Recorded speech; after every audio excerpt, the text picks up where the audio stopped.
Subscribe and press the bell icon to never miss another video of Bhakti Charu Swami.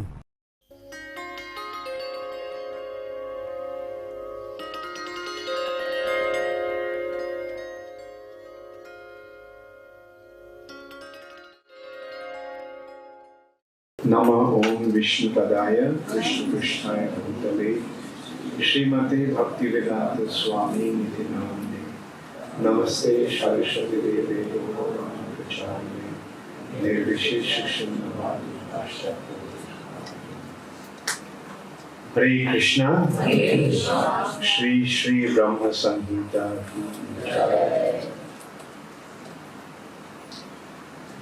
तो ब्रह्म संहिता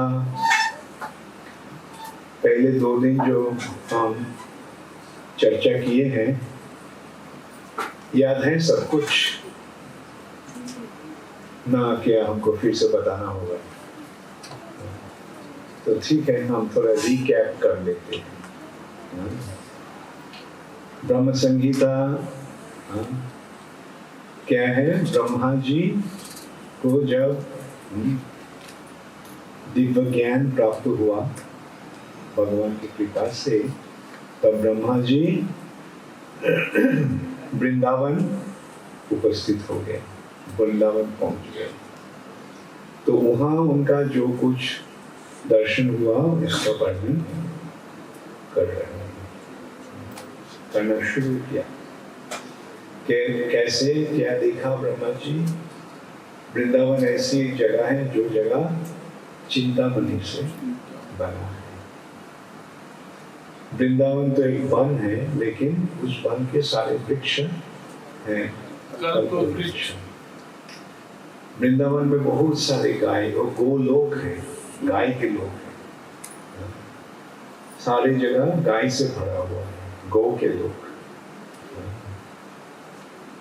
तो सारे गाय हैं, सूर्य गाय।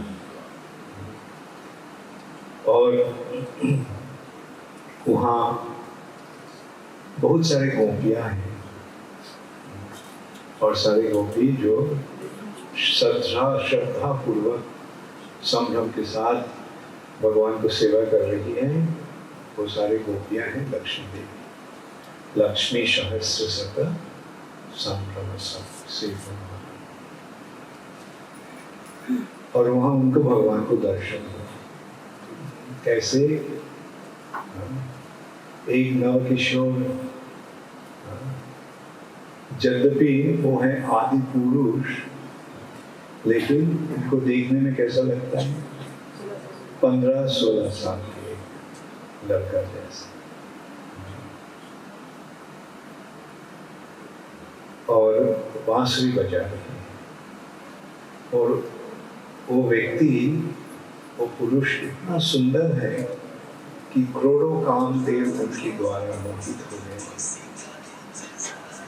जो एक कामदेव सारा जगत को मोहित करके रखा है, ऐसे करोड़ों कामदेव उनकी वो रूप दर्शन करके मोहित हो गए। कंदर्प कोटि कमनीय विशेष शोभा। और वो व्यक्ति कौन है? यद्यपि वो एक है, वो सारे जगत को सृष्टि किया। जहाँ अगणित ब्रह्मांड है, वो एको पशु रचयितुम जगदंड। जगदंड का मतलब है ब्रह्मांड। करोड़ों ब्रह्मांड, करोड़ों भी नहीं, अगणित ब्रह्मांड।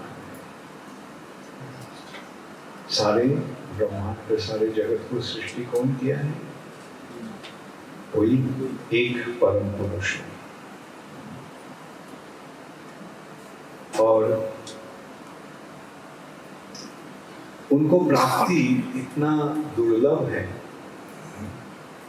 कि सारे वेदों में भी उनको प्राप्त होना, मतलब सारे वेदों को अध्ययन करके, वेदों को समझने के पश्चात भी उनको प्राप्ति संभव नहीं है। वेदेषु दुर्लभ, लेकिन अदुर्लभ मात्र अपने भक्तों के लिए वो बहुत ही सरल सहज उपाय से भक्तों को प्राप्त होते हैं। वो व्यक्ति इतना ही दुर्लभ है कि मुनिगण, केवल मुनिगण नहीं, श्रेष्ठ मुनिगण, मुनि पुंगवाना। पुंगव शब्द का अर्थ क्या होता है? श्रेष्ठ। जैसे नर पुंगव, नर का मतलब है मनुष्य, मनुष्य में जो श्रेष्ठ हैं उनको नर पुंगव कहा। वैसे मुनियों में से जो श्रेष्ठ हैं उनको मुनि पुंगव कहा।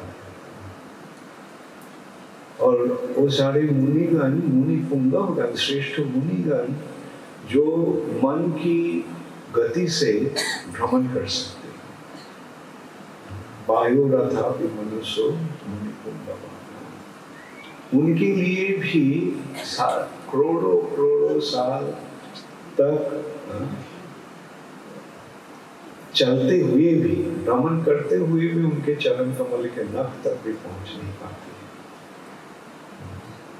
पंथास्तु कोटि सदवत्सर संप्रदम्यो वायोरथापि मनुष्यो मुनि पुंगवाः सुपस्ति जत प्रपन्न विचिंत तत्ते, जो उनको प्राप्त होना हो नहीं सकते हैं। वो है परमेश्वर भगवान जो वृंदावन में, गोलोक में विराज करते हैं। और हम लोग जो कुछ प्राप्त होते हैं, चाहे कितने भी बड़े पोजीशन हमको मिलता है, जैसे राजा के पद, सम्राट के पद, इंद्र के पद, यानी ब्रह्मा तक, ये सारे आसन, आसन का मतलब पोजीशन, और वैभव, ये जितने सारे हमको मिलता है उन्हीं की कृपा से सबको मिलता है।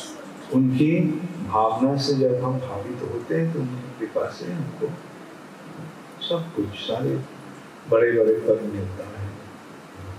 उनकी शक्ति के द्वारा हम प्रभावित होकर असंभव को संभव कर सकते हैं। ऐसे उनके वर्णन करने के पश्चात वर्णन हो रहा है उनके दर्शन संभव है। हाँ, कब होता है, कैसे होता है? जब हमारे आंखें प्रेम रूप काजल के द्वारा रंजित होता है। प्रेमांजन छुरित, प्रेम रूप अंजन के द्वारा रंजित भक्ति भाव से हृदय में संतगण, भक्तोगण को दर्शन कर सकते। भगवान केवल भक्ति के द्वारा ही सुलभ होते हैं और उनको कृपा लाभ करके उनको दर्शन प्राप्त हो सकते हैं। अदुर्लभ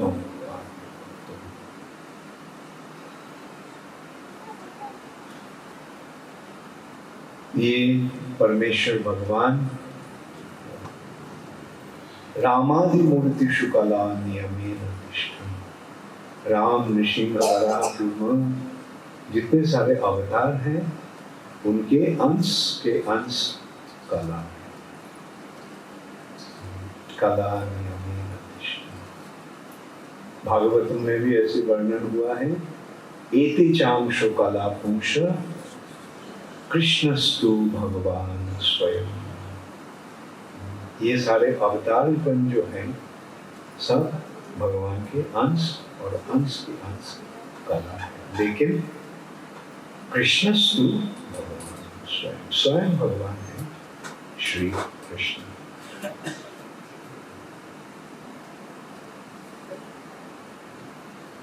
भगवान कहाँ विराज करते हैं? गोलोक में।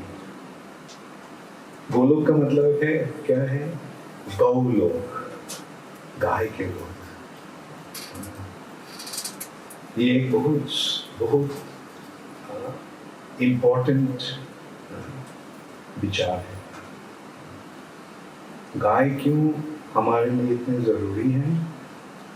हम देखते हैं गाय गाय जैसे और कोई जानवर है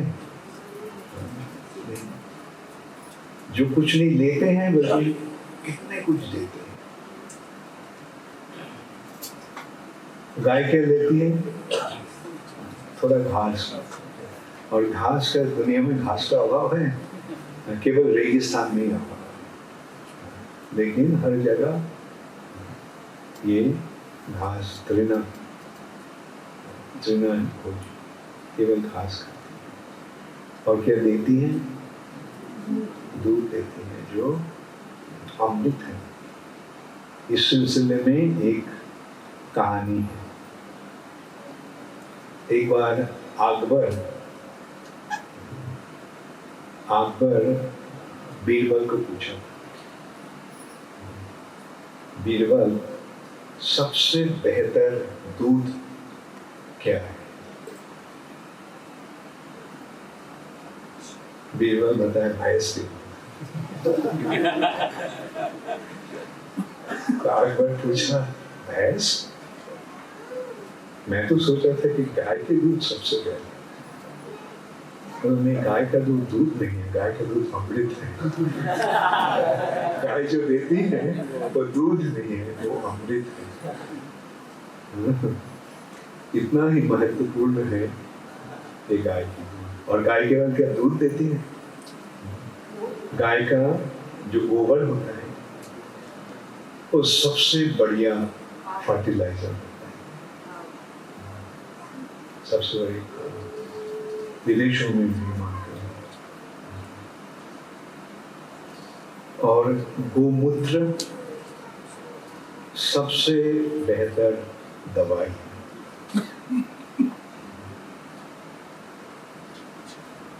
गाय के रोम में देवता गण रहते हैं, और गाय के शरीर में सारे देव देवियां हैं।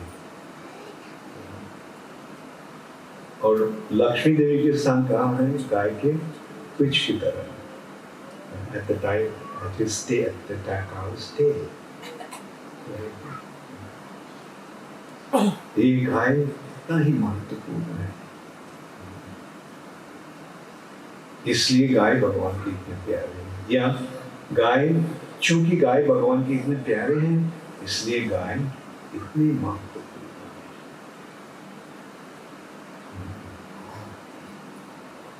तो गोलोक में भगवान विराज करते हैं, रहते हैं। गोलोक में, गाय के लोक।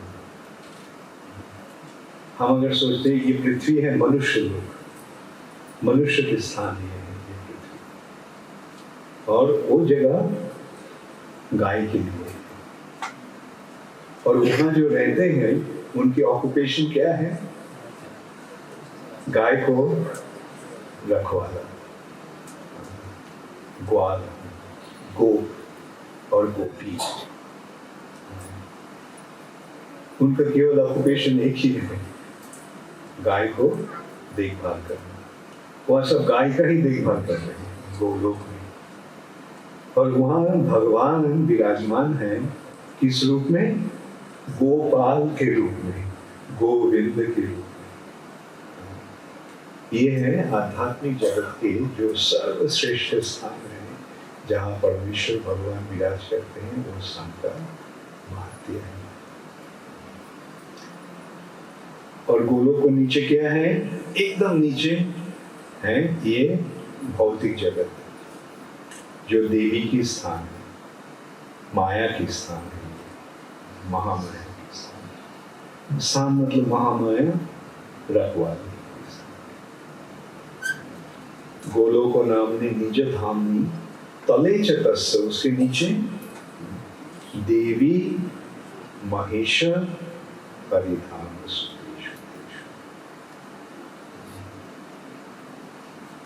देवी धाम में हम लोग हैं, और देवी धाम के परे हैं महेश धाम या शिव जी के स्थान। शिव जी के स्थान भी इस भौतिक जगत के परे है। शिव जी देवी के पति हैं, तो उनके स्थान उससे भी ऊपर है। और उसके ऊपर महेश धाम के ऊपर है हरिधाम या वैकुंठ लोक, जहाँ नारायण अपने भक्तों के साथ विराजमान।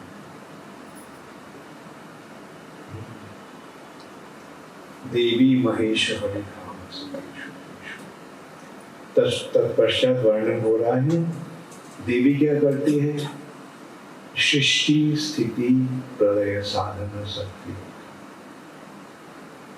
ये जो जगत है, यहाँ इस जगत का सृष्टि होता है, पालन होता है और विनाश होता है। ये जगत का ही सृष्टि होता है और विनाश होता है, प्रलय होता है। इसके ऊपर जो जगत है उसका प्रलय नहीं होता है। महेश धाम का, शिव जी का स्थान का प्रलय नहीं होता है। और तो उसके ऊपर जो वैकुंठ धाम है उसका भी प्रलय नहीं होता, नित्य। सृष्टि स्थिति प्रलय साधन, ये सृष्टि स्थिति और प्रलय को साधन करने वाली कौन है? देवी। सृष्टि स्थिति प्रलय साधन शक्ति। और देवी और कौन है? महामाया कौन है? छाये वजस्य भुवनानि विभक्ति दुर्गा। और वो दुर्गा क्या करती? इच्छानुरूपम अपि जस्य च चेष्टते। उनकी जितने सारे कार्य हैं वो भगवान की इच्छा के अनुसार ही होते हैं, खुद कुछ नहीं कर पाते। इच्छा, इसका मतलब क्या है? कोई अपना इच्छा नहीं है, कैसी बात है?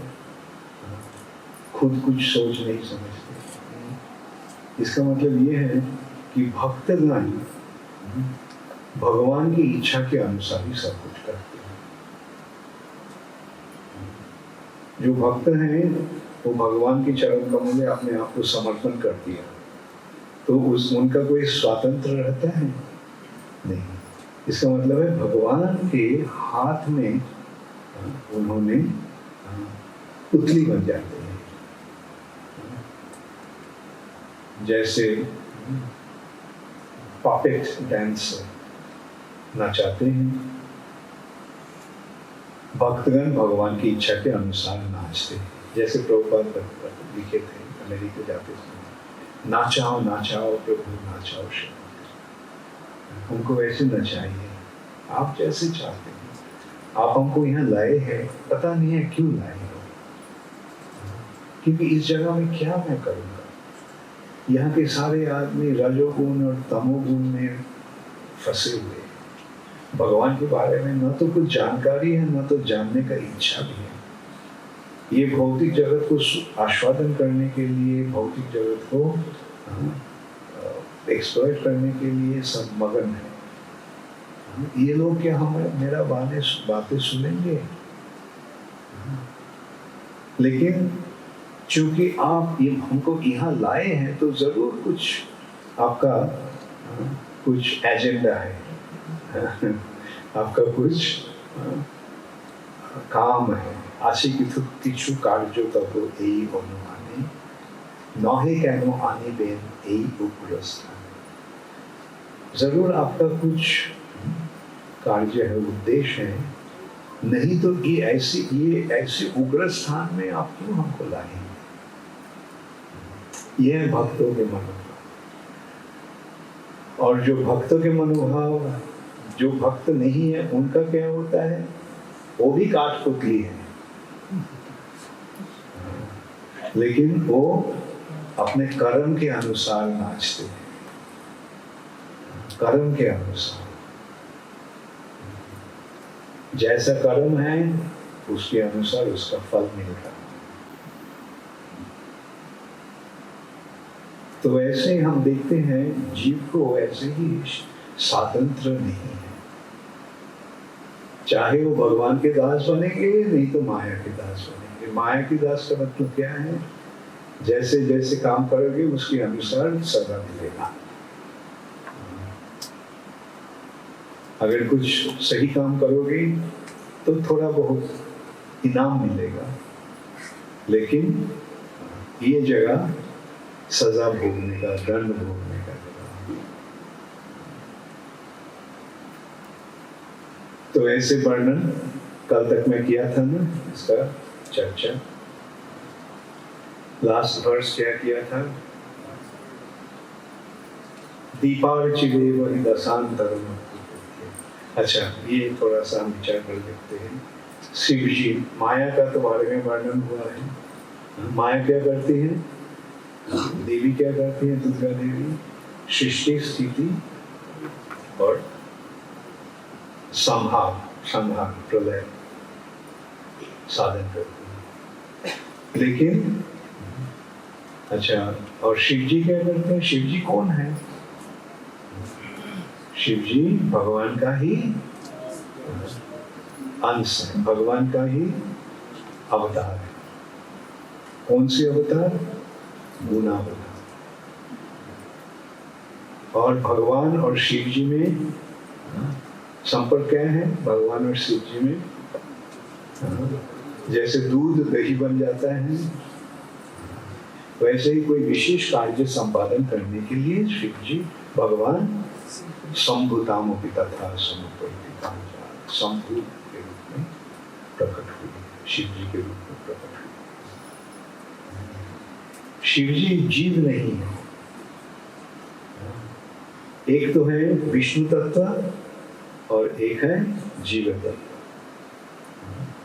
भगवान और उनके अंश, विभिन्न अंश जीव।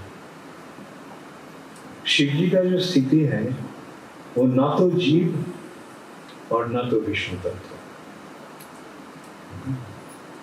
एक शिव तत्व, एक अलग तत्व। कैसे? भगवान जैसे दूध दही बन जाता है, भगवान शंभु या शिव जीवन है। इसका भी विचार हम किया था कल। क्यों? क्योंकि माया जो है, ये माया है भगवान का बहिरंग शब्द, सेपरेटेड एनर्जी, जिसका अनुवाद श्री प्रभुपाद ने किया है। सेपरेटेड, तो सेपरेटेड जो है उसके साथ संपर्क कैसे, डायरेक्ट संपर्क कैसे जोड़ेंगे? तो है ही सेपरेट, लेकिन संपर्क जोड़ने का प्रयोजन हुआ है। तो क्या करना है? चलो शिव जी बन जाते हैं। समुपैति कार्य, ये कार्य संपादन करने के लिए भगवान संभूताम शिव जी बने हैं। और इसका भी हम ये देखते हैं, माया है दुर्गा। दुर्गा का पति कौन है? नारायण, शिव जी। तो शिव जी देवी के पति हैं। पति क्या करती है? पति क्या करते हैं? संतान प्रजनन करते। तो ऐसे ये भौतिक जगत है माया या माँ, और माँ के गर्भ में संतान प्रदानकारी पिता कौन है? इसलिए शिव जी की पूजा कैसे होती है? लिंग के रूप में। शिव जी का और ये नहीं होता है, शिव जी का पूजन लिंग के रूप में ही होता है।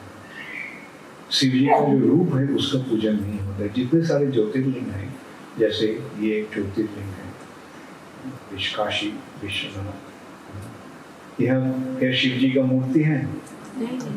नहीं, कहीं भी शिव जी का मूर्ति नहीं होता है, लिंग के रूप में उनका पूजन। तो ये शिव जी के तत्व ऐसे हम प्राप्त होते हैं। तो अब बताओ, वैष्णव और शैवाइट में कोई संघर्ष होना चाहिए? ऐसा तो बोलते हैं शिव जी बड़े हैं, भाई भगवान विष्णु बड़े हैं। ये बड़े छोटे के सवाल नहीं। भगवान अपने कार्य संपादन करने के लिए सब कुछ कर रहे हैं। लेकिन एक मुश्किल है, शिव जी को पूजा वैसे कौन करते हैं? साधारणतया शिव जी का पूजा और शिव जी के अनुयायी होते हैं असुर गण। असुर, कुछ असुर जो है वो भगवान को नहीं मानते और उन लोगों ने जल्दी जल्दी अपना कार्य साधन करना चाहते हैं, तो विष्णु को संतुष्ट करने में बहुत दिक्कत होता है। बल्कि शिव जी आशुतोष से जल्दी जल्दी तुष्ट हो जाते हैं, संतुष्ट हो जाते हैं और बढ़ देते हैं। तो इस सिलसिले में श्रीमद् भागवतम में एक कहानी है, एकादश कहानी, जहाँ विचार हो रहा है। एक प्रश्न आया, भगवान श्री कृष्ण है सारे संसार के मालिक, लेकिन उनके भक्तगण गरीब है, गरीब होते हैं। और शिव जी, उनके पास कुछ नहीं है, न तो रहने का जगह है, न तो खाने पीने का कोई बंदोबस्त है, पहनने का कपड़ा भी नहीं है। लेकिन शिव जी के जो भक्त हैं वो सारे बहुत रईस होते हैं। तो प्रश्न हो रहा है, ऐसे शिव जी का कुछ नहीं है लेकिन उनके भक्तगण इतने ये होते हैं, और विष्णु का भक्तगण जो भगवान श्री कृष्ण का भक्तगण जो सारे संसार के मालिक हैं, उनके भक्तगण गरीब होते हैं। तो इसका जवाब कैसे मिला? भगवान को भक्तगण को, भगवान के भक्तगण भगवान को प्राप्त होकर उनको ऐसी एक आस्वादन मिला जिसके कारण भौतिक जगत के प्रति उन्होंने उदासीन हो गए। भौतिक जगत के प्रति कोई आसक्ति नहीं, तो इसलिए लगता है कि वो गरीब है, बल्कि असल में वो गरीब नहीं है। जो खुद त्याग देते हैं वो क्या गरीब है? राजा होते हुए भी, जैसे भारत में बहुत ऐसे सारे राजा थे, जैसे ऋषभदेव थे, सारे भूखंड के मालिक, ससागर सागर सहित ये समग्र भूमंडल के राजा थे, लेकिन सब कुछ त्याग दिया। मतलब सब कुछ छोड़ के अपने पहले पुत्र, 100 पुत्र था, भरत महाराज थे पहले पुत्र, उनके पास ये राज्य भार अर्पण करके निकल गए। नंगा घूमते हैं, तो देख के कैसा लगेगा? ऐसा लगता नहीं था कि पागल है, ये पागल है। लेकिन देखो राजा थे। वैसे भरत महाराज भी सब कुछ छोड़ के चले गए थे जंगल, भगवान की ध्यान करने के लिए। तो ये है विष्णु भक्तों का लक्षण। और शिव जी के पास कौन जाते हैं? जो इस भौतिक जगत को भोग करने के लिए शिव जी के पास वर मांगने के लिए जाते हैं। इस सिलसिले में एक कहानी, एक दृष्टांत दिया गया है। एक असुर था जिसका नाम था ब्रिकासुर। ब्रिकासुर शिव का भक्त था। कैसी भक्ति? अपना मांस काट काट के आग में डालो, ओ नमः शिवाय, नमः शिवाय। शिव जी नहीं आया। अंत में एकदम अपना सर काट के देने वाला था, तो शिव जी आ गए। क्या चाहते हो, क्या हुआ? ऐसे कठोर तपस्या कर रहे हो तो बताया, हमको एक बड़ चाहिए। कैसी बड़? जिसके सर के ऊपर मैं हाथ रखूंगा उसका सर टूट जाएगा, 1000 खंड। तो ऐसे बड़, ठीक है, चलो तथास्तु, ऐसे ही हो। तो पूछा, ये बन ये ना होगा तो जरूर, तो ठीक है, मैं एक्सपेरिमेंट करके देखता हूँ आपके सर पे। तो शिव जी मुश्किल में पड़ गए और भागा वहां से, और वृकासुर भी उसके पीछा करने को लगा। तो जगह जगह में जाकर अंत में भगवान के पास आए। देखो एक मुश्किल हो गया, ये मेरा पीछा कर रहे हैं, मैं हम पे बड़ मिला है कि जिसके सर पर हाथ रखेगा उसके सर खंड खंड हो जाएगा, तो वो हम पर एक्सपेरिमेंट करना चाहते हैं। तो भगवान बोला ठीक है। तो भगवान एक छोटा सा बच्चे का रूप ले लिया और वृकासुर दौड़ रहा है तेज। अरे अरे ऐसे क्यों दौड़ रहे हैं? हाँ देखो, शिव के पास हमको एक वर मिला है कि उसके सर, जिसके सर पर हाथ रखूंगा और सर खंड खंड हो जाए। तो मैं एक्सपेरिमेंट करना चाह रहा हूँ कि वो भाग रहा है, हमको एक्सपेरिमेंट करने को नहीं दे रहा है, तो उसमें मैं मुझसे पीछे जा रहा हूँ। शिव जी वर दिया ऐसे वर करके कोई दे सकता है? तुमको पता नहीं है, दक्ष जगह में शिव जी का एक शाप मिला था कि वो और कभी कोई किसी को वर दे नहीं सकेगा। तब से वर देने का क्षमता उसको नहीं हो। तुमको एकदम धोखा बनाया, तुमको एकदम बेवकूफ बनाया। रखो ना अपना हाथ अपना सर पे रख के देखो ना क्या होता है। नहीं होगा। मैं बोला असल में क्या हुआ, भगवान की माया के द्वारा मोहित होकर वो अपना हाथ अपने सर पे रख दिया और सर खंड दिया। तो ये है शिव जी के जो अनुयायी भक्त, तथाकथित भक्त, सो कॉल्ड, अपने कोई कार्य हासिल करने के लिए ऐसे शिव जी के भक्त बनते हैं, लेकिन उनमें शिव जी के प्रति ना तो कोई भक्ति है, ना तो कोई सरेंडर, समर्पण। लेकिन ये है एक तरीका का, एक प्रकार की भक्त। शिव जी के भक्त भी दो तरीके का होते हैं, एक ऐसे लगाते हैं और एक ऐसे लगाते हैं। जो ऐसे लगाते हैं उनके बारे में कुछ कहना नहीं चाहता हूँ लेकिन जो ऐसे लगाते हैं वो शिव जी को वैष्णव के रूप में देखते हैं। उनके पता है शिव जी असल में कौन है, वैष्णवान नाम जपा। और शिव जी के पास वो भी कुछ मांगते हैं, लेकिन क्या मांगते हैं? कृपा करके कृष्ण भक्ति प्रदान कीजिए,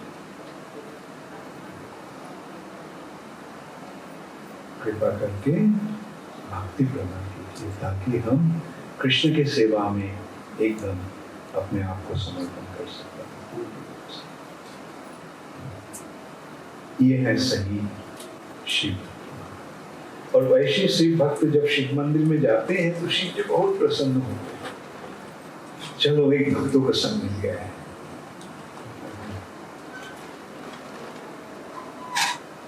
और ये है शिव जी के,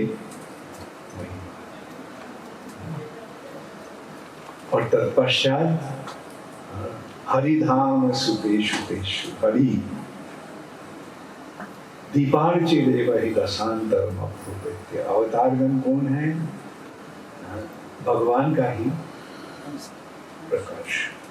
जैसे एक दिया से दूसरा दिया जलाया जाता है, और दिया जब जल जाती है तब उस दिया में भी समान शक्ति रहता है, समान ज्योति, समान ताप रहता है। तो ऐसे ही जो भगवान के जो अवतार गण हैं वो सब भगवान से अभिन्न है। तो समझ गए, जीव तत्व, शिव तत्व और विष्णु।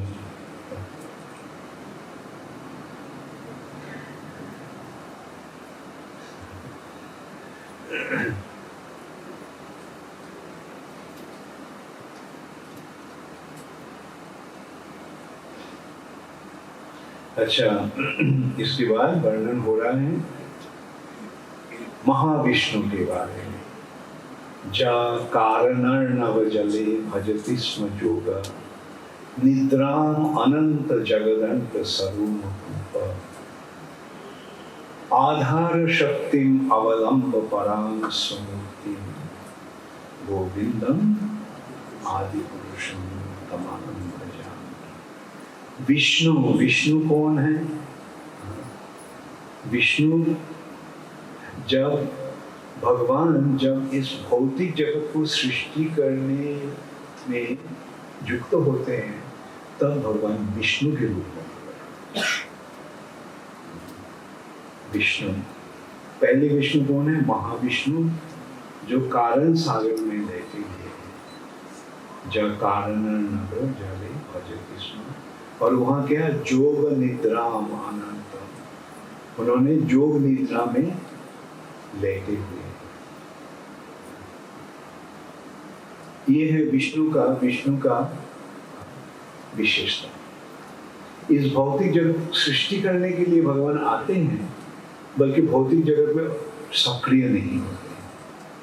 तीन विष्णु जो हैं, कारणोदक्षय विष्णु, गर्भोदक्षय विष्णु और क्षीरोदक्षय। शाही का मतलब क्या है? लेटे हुए। लेटे हुए का मतलब क्या है? कुछ नहीं करते हैं, ऐसे सोए हुए, सक्रिय नहीं, निष्क्रिय। और उनके महाविष्णु के वो कारण सागर में लेटे हुए हैं। अच्छा, कारण सागर, ये भी और एक सागर है जो कारण के, मतलब कारण होता है ना, कारण, कारण क्या? हर कार्य के पीछे कोई कारण रहता है। Behind every effect there is a cause. तो ये जो cause जो है, ये कारण जो है, उसका भी एक समुंदर है। जैसे हमारे ये जो है नमक का समुद्र, लवण सागर, वैसे क्षीर सागर, सूरा सागर है, दही के सागर है, बहुत सारे सागर हैं। बल्कि अंत में क्या है इस भौतिक जगत में? कारण सागर, वहाँ महाविष्णु लेटते हैं। और पानी के नीचे जब हम बुदबुदा लेते हैं तो क्या होता है? पानी के नीचे जब हम श्वास फेंकते हैं तो क्या होता है? बुदबुदा निकलता है। तो वैसे ही महाविष्णु कारण सागर में लेटे हुए जब श्वास लेते हैं, उसके श्वास के कारण बुदबुदा निकलते हैं। और एक एक बुदबुदा है एक एक ब्रह्मांड।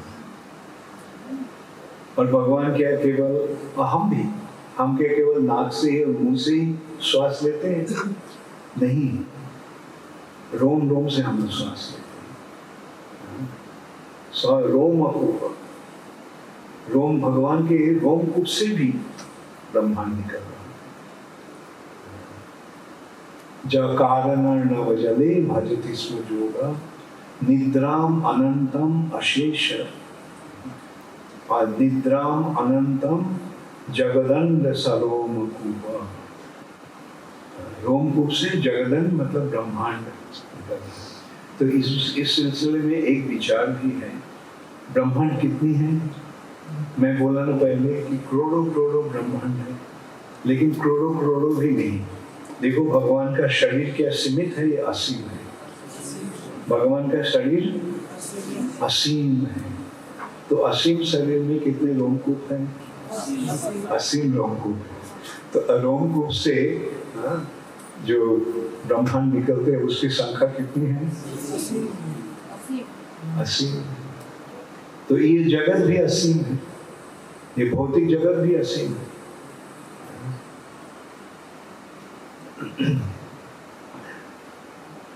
निद्राम अनंत जगदंड सरोमकूप,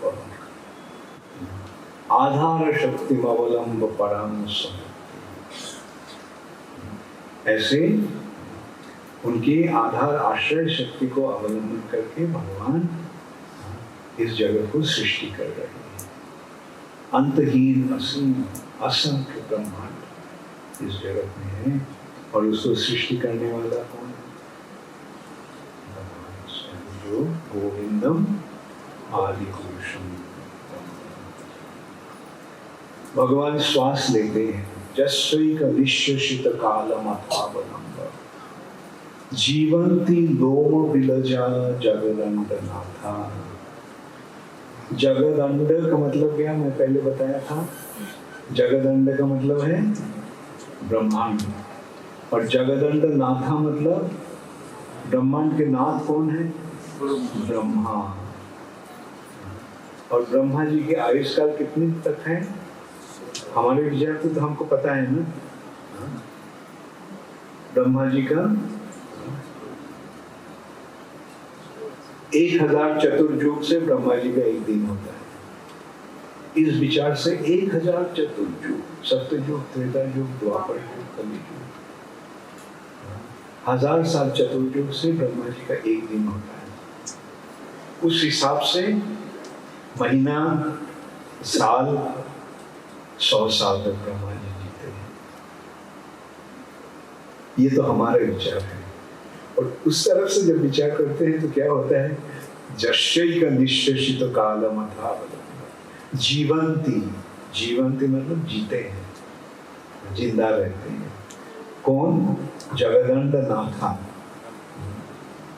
ब्रह्मांड के नाथ ब्रह्मा जी, एक श्वास तक। जश्य एक निश्चित, निश्चित मतलब श्वास। भगवान की एक श्वास ब्रह्मा जी का जीवन, उतना तक जीते।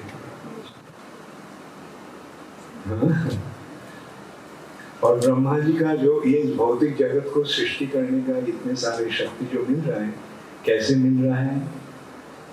भास्वान जथास्म शकलेषु निजेषु तेज स्वीयं कियत् प्रकटयत् पितत्वतत्र ब्रह्मा ज एष जगदंड विधान कर्ता गोविंदम आदि पुरुषम तमहं भजामि।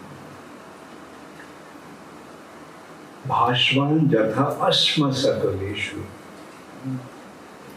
मणिगण रत्न जो है, रत्न जेम्स, जैसे हीरा।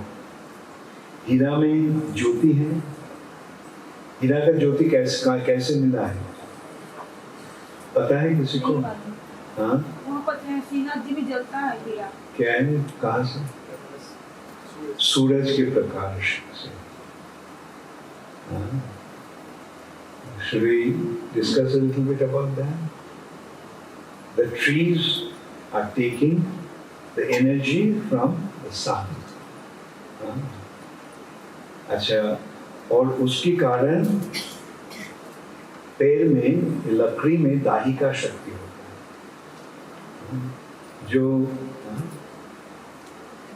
दहन करने का जो शक्ति, जलाने का जो शक्ति, वो सूरज से थ्रू फोटोसिंथेसिस लिया जाता है। और वो जब बहुत साल तक जमीन के नीचे पेड़ रहता है तो क्या होता है? कोयला बनता है, और कोयला में से हीरा मिलता है। तो कोई सूरज का जो किरण है उसको इतना संग्रह कर लेता है कि वो सूरज का जो गुण उसमें भी आ जाता है। वो है हीरे में। मोती तो अलग है, क्योंकि हीरे जो है, नीला जो है, पत्थर, मणिगण। तो जैसे भास्वान अस्म सकलेषु मणि, जेम्स, सूरज की किरण प्राप्त होकर अपना तेज दिखाते हैं, वैसे ही ब्रह्मा जी भगवान से ये शक्ति प्राप्त होकर ये जगत सृष्टि करते हैं। सूरज का किरण मणि में कितना है? थोड़ा बहुत है। वैसे ब्रह्मा जी का ऐसे हमसे तो लगता है कि कितना शक्तिशाली है ब्रह्मा जी, लेकिन वो भगवान का शक्ति का एक कण मिलने से उनके ऐसी कार्य संपादन करने का पात्रता मिलता है। अब तत्पश्चात, ये तो ब्रह्मा जी का स्थिति ब्रह्मा जी कैसे, उनका शक्ति कैसे मिला है हमको पता चला। अब गणेश जी, गणेश क्या करता है? सिद्धि विनायक, सिद्धि प्रदान करते हैं। मतलब सिद्धि का मतलब क्या होता है? विघ्न विनाशक, विघ्न विनाश। विघ्न का मतलब क्या है? बाधाएं, और विनाश, नाश करते हैं। जो बाधाएं आते हैं वो अगर नाश हो गया तो कार्य सक्सेस जरूर आ जाएगा, जल्द आसानी से। तो ये शक्ति जो गणेश जी का है, कैसे मिला गणेश का ये शक्ति, ये क्षमता गणेश को कैसे मिला? जब पाद पल्लव जुगं विनिधाय कुंभ दंदे प्रणाम समय स गणाधिराज। गणाधिराज, गण अधिराज, हम बोलते हैं गण ईश। गण ईश, गणम, गण मतलब जीवगण को ईश, ईश्वर, और अधिराज शब्द का अर्थ एक ही होता है, गण अधिराज और गण ईश्वर। तो यहाँ उनको वर्णन हो रहा है गणाधिराज क्या करते हैं? विघ्नं विहंतुम अलमस्य जगत्रय। तीन जगत के, स्वर्गलोक के, मर्त्यलोक के और पाताल लोक के सारे विघ्न विनाश कर देते हैं। विघ्नं विहंतुम अलमस्य जगत्रय। कैसे गणेश जी को ये शक्ति मिला? जब पाद पल्लव जुगं विनिधाय कुंभ, अपने सर पर भगवान को चरण कमलों को रखने के कारण उनको ये शक्ति मिला। तो ऐसे हम देखते हैं जहां भी कोई शक्ति, कोई क्षमता हम देखते हैं, हमें क्या सोचना होगा कि ये भगवान का कृपा से ही उनको ये पात्रता मिला है। अग्निर्महि गगनमं तु मरुद्दिशश्च। अग्नि का मतलब आग, मही का मतलब क्या है? अग्नि मही मतलब मिट्टी। अग्निर्महि गगनम, गगन का मतलब क्या है? आकाश। अम्बु का मतलब क्या है? पानी। मरुत वायु। दिश दिक, दिशश्च। अग्निर्महि गगनम अम्बु मरुत दिशश्च। काल, काल मतलब समय। कालस तथा आत्म मनसी जगत त्रयानि। ये जगत, तीन जगत किसके द्वारा रचित हुआ है? इसका रचना कैसे हुआ है हमको तो पता है ना। अग्नि, पानी, मिट्टी, पानी, अग्नि, वायु, आकाश, मन, बुद्धि, अहंकार। ऐसे हमारा विचार यहाँ थोड़ा सा विचार थोड़ा सा अलग हो रहा है कि मन, बुद्धि और अहंकार का तीन रूप से नहीं किया। मनसीति, मन इति मतलब मन, बुद्धि और अहंकार। और इसके साथ साथ और क्या हुआ? युक्त हुआ है काल और दिश। इसके द्वारा ही ये इस जगत का सृष्टि हुआ है। इसके परे और कुछ है नहीं। काल के आधार पर ही इस जगत का सृष्टि हुआ है। और उपादान जो है वो है अग्नि, मिट्टी, पानी, अग्नि, वायु, आकाश, मन, बुद्धि, अहंकार। तो ये जितने सारे हैं भाष्वा जस्माद भवंती, जिनसे उसको उत्पत्ति होता है, विभवंती रहती है, विशंति विनाश होता है। विशंति जंचा वो है गोविंद आदि पुरुषम तमाम। मतलब ये सारे जगत की सृष्टि कौन की, किसके द्वारा हुआ है? भगवान से हुआ है, जो ऐसे उपादान के माध्यम इस जगत की सृष्टि की है। इस जगत मिट्टी, पानी, अग्नि इत्यादि से बना हुआ है, लेकिन आध्यात्मिक जगत नहीं, वो सच्चिदानंद के द्वारा जक्षुरेश सविता सकल ग्रहानाम। सविता कौन है? सविता सूर्य देव। सूर्य देव। जक्षुरेश, सूर्य क्या है? भगवान की आंखें। जिनकी आंखें हैं ये सूर्य देव। और सूर्य देव क्या करते हैं? काल चक्र में भ्रमण कर रहे हैं। क्यों? जैसा गया उनके निर्देश के अनुसार। किसके, किनके निर्देश के अनुसार? गोविंदम आदि पुरुषम तमः। तो वैसे सारे विचार से, सारे दृष्टिकोण से हम क्या देखते हैं? गोविंदम आदि पुरुषम, गोविंदम आदि पुरुषम तमः। जक्षुरेश सविता, सविता सूर्यदेव। राजा समस्त सुरमूर्ति अशेष तेज। समस्त ग्रहों के राजा हैं और भगवान की आंखें हैं और उनका तेज है असीम, अशेष तेज। उन्होंने जस्या किया, इनकी आज्ञा से वो है गोविंदम आदि पुरुषम। तत्पश्चात धर्मो अथ पाप निचय स्तुतय स्तपांशी ब्रह्मादि कीट पतगाप भयश्च जीवा जब तत्र मात्र विभव प्रकट प्रभावा गोविंदम आदि पुरुषम तमः। धर्म का मतलब क्या है? धर्म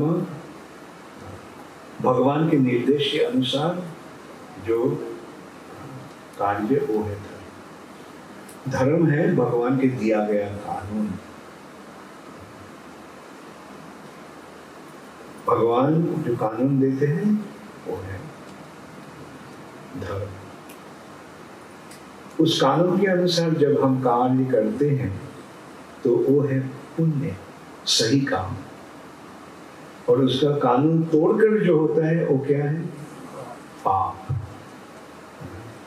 धर्म तो पाप निचय श्रुतय स्तपांशी ब्रह्मादि कीट पतगावधयश्च जीवा।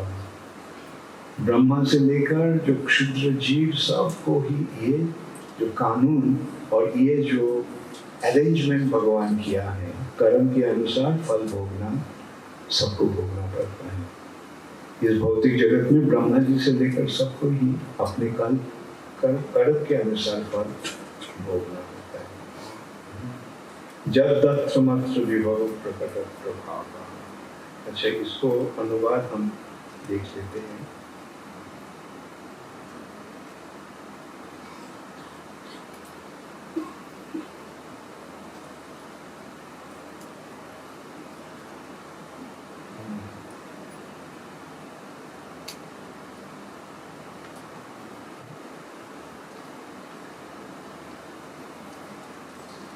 सभी धर्म, पाप समूह, वेद, तपस्याएं और ब्रह्मा से लेकर कीट पतंग तक समस्त प्रकट जीव जिनके द्वारा प्रदत्त शक्तियों से पालित होते हैं। किनकी शक्ति से पालित होते हैं और किस क्रम से होता है? ये धर्म के अनुसार। धर्म को मानने से, भगवान को स्वीकार करने से जो कार्य है, भगवान को स्वीकार करके जो कार्य है वो है धर्म, वो है पुण्य। और पाप निचय, वो विरोधी जो काम है वो है पाप। तो ऐसे वेद में इस निर्देश मिलता है, तपस्या के द्वारा हम भगवान के अनुगमन कर सकते हैं। तो ये जो इसकी प्रभाव से ब्रह्मा जी से लेकर कीट पतंग तक सब भगवान के सब पालित होते हैं। तो ये जो शक्ति वो है आदि पुरुष परमेश्वर भगवान के ही द्वारा वो लोग पालित होते हैं।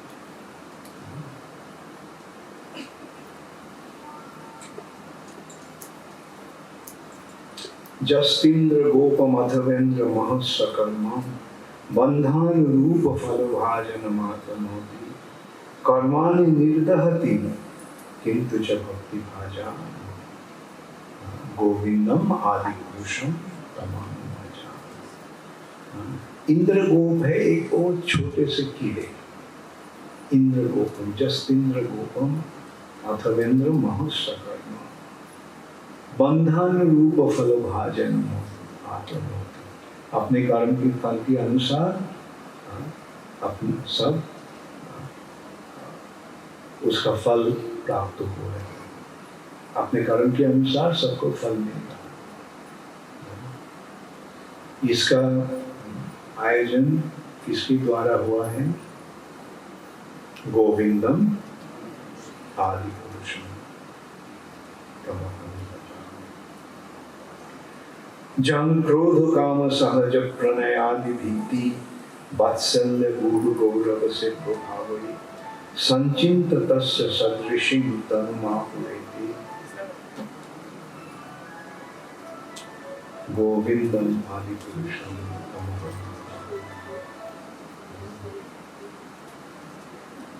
भगवान के साथ जो संपर्क है वो 5 मुख्य रस और 7 गौण रस से होता है। 5 मुख्य रस क्या है? शांत, दास्य, सख्य, वात्सल्य। और 7 गौण रस के तहत क्या होता है? हास्य, अद्भुत, वीर, रौद्र, विभत्स, भयानक और करुण।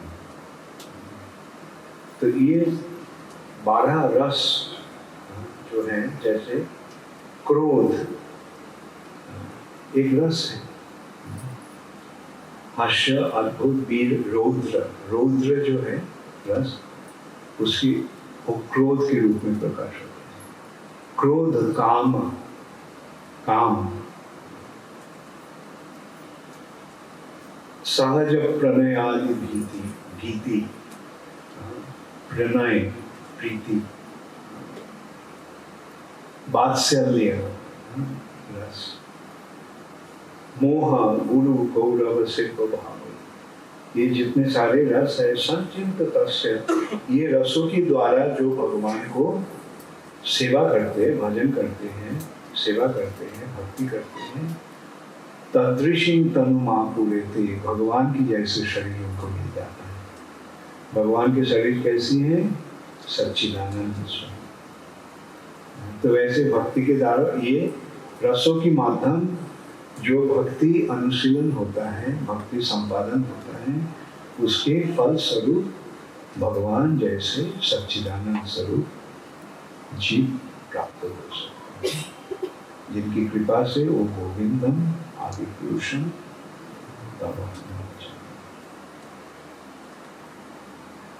तो जानकारी हुआ कुछ? देखो, केवल कुछ नहीं, ये जानकारी ब्रह्म संहिता सही रूप से हम समझ लेते हैं तो सब कुछ हम जान जाते हैं। आप कोई शक है किसी बारे में? दुर्गा कौन है? उनके ये हुआ, वो दुर्गा पूजा क्यों करते हैं? जो चाहते हैं करो। शिव जी को भक्त क्यों बने? करो। लेकिन सबको बीच में वो कौन है अगर हम समझ लेते हैं तो कोई असुविधा नहीं रहता है। हम तो सबको ही बोलते हैं। दुर्गा माता मंदिर में जाके भी हम उनको प्रणाम करते हैं, शिव जी के मंदिर में भी जाके प्रणाम करते हैं, क्योंकि हम सबको पता है कि वो सबका है। गणेश के पूजा जब होता है उनके साथ साथ हम भी उनको पूजा करते हैं, क्योंकि हमको पता है वो सब कौन है, गणेश कौन है। जब गणेश को देखते हैं तो हम कैसे सोचते हैं?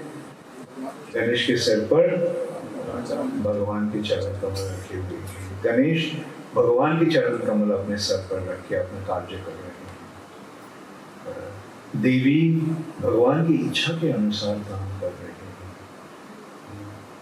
शिव जी भगवान स्वयं इस भौतिक जगत के साथ संपर्क जोड़ने के लिए शिव जी हुए हैं, लेकिन शिव जी कुछ नहीं कर रहे। भोलानाथ है, कुछ करना चाहते हैं, उदासीन है। इस चक्कर में ठीक है चलो, बीवी कर रही है, उसका ठीक है, वो कर रही है, पत्नी है मेरा, हाँ, लेकिन मैं उसमें इतना इन्वॉल्व नहीं होना चाहता। और ये है शिव जी का भक्ति भाव का प्रकाश। ये सवाल आता है, उनका पत्नी है अन्नपूर्णा, लेकिन उनको खाने का कोई संस्था नहीं है। उनका पत्नी है सारी जगत के मालिक, बल्कि उनका रहने का कोई जगह नहीं है। उनका पत्नी, हाँ, सारे संसार के मालकिन, लेकिन उनका पहनने के लिए कपड़ा भी नहीं है। क्यों ऐसे? हाँ, आप देखो क्या होता है, जो भगवान का भक्त बनता है उनके बाहर के बारे में कुछ ज्ञान नहीं रहता, जिसको अवधूत कहा जाता है। अवधूत ऋषभ देव के बारे में पढ़े हो भागवत,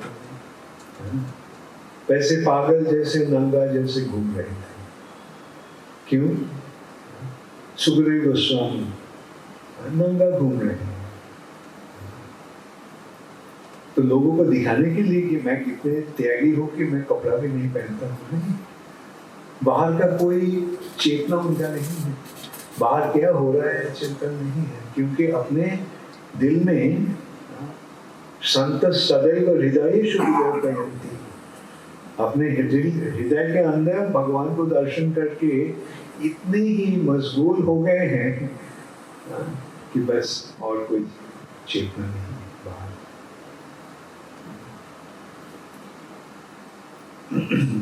तो ऐसे हमको सारे विषय में जानकारी होता है। देखो, इससे और एक विचार आ जाता है। पता है हिंदू धर्म का सबसे गलतफहमी क्या है? सबसे बड़ा गलतफहमी ये है कि लोग सोचते हैं हिंदू धर्म बहुत भगवान को मानते हैं, बहुवेश्वरवादी है ना। कब देखा है डिक्शनरी में हिंदू और एनसाइक्लोपीडिया गूगल में हिंदू धर्म का डेफिनेशन क्या है? Believes in many God's. लेकिन असल में हिंदू धर्म क्या बहुत भगवान को मानते हैं? नहीं, दोष ये है, विशेषता ये है, देव देवी और भगवान। ये ब्रह्मांड के जो विभागे हैं, डिफरेंट डिपार्टमेंट्स हैं, उनको रखवाले जो हैं, इंचार्ज हैं, वो है देव देवी। जैसे ये ब्रह्मांड में पानी डिपार्टमेंट है, पानी डिपार्टमेंट है, पानी डिपार्टमेंट का इंचार्ज कौन है? वरुण देव।